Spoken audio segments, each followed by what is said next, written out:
mafundisho ambayo yanasema jitahidi utoke Harani. Jitahidi utoke Harani.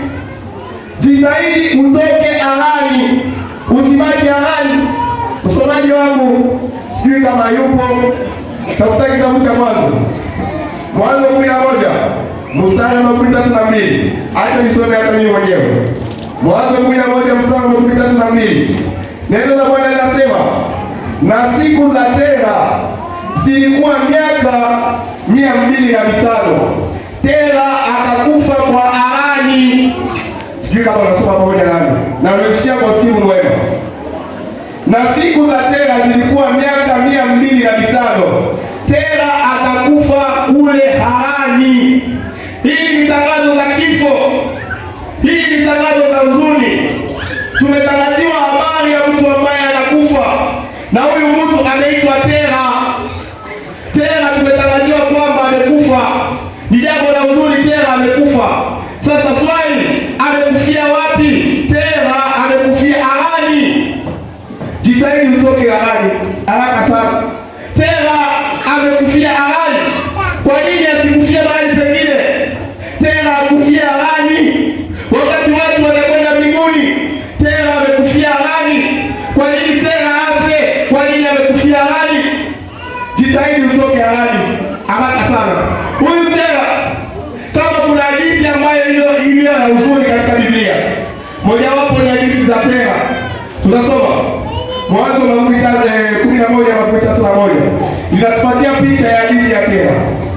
Tunasoma, Tera akatoa Abrahamu mwana wake na Loti mwana wa Haruni mwana wa wana wake na Sarai mkewe, mke wa wana wake Abrahamu, wakatoka nao katika Uri wa Kaldea kwenda kwa nchi ya Kanaani.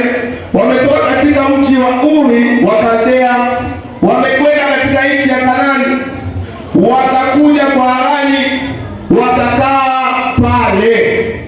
Huyu Tera ni baba yake na Abrahamu ambaye ni mzee wa imani. Tera alikuwa mwanzoni katika mji ambao unaita Uri. Sasa mji wa Uri, acha tuwe maneti kabisa, nisaidie. Sasa huyu Tera alikuwa Uri. Pale Uri, chukua picha ulete hapa. Uri ni mji ambao ulikuwa wa sanamu sana katika Mesopotamia. Yaani Uri ukifika leo hapa, ambacho watakiona tu ni kuabudu sanamu, machukizo, uzinifu katika ule mji wa Uri. Ulikuwa hata njiani utakuta watu wakifanya komba altazaa, sio shida.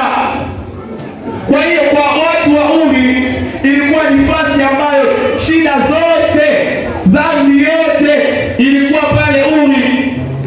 Sasa Tera alipoona katika mji wa Uri, akajiangalia miaka yake, akasema kwamba mimi nikibaki hapa Uri, miaka yangu imekwenda, siwezi, nikikufa hapa sitamuona Mungu. Kwa nini? Mazingira yote ni dhambi.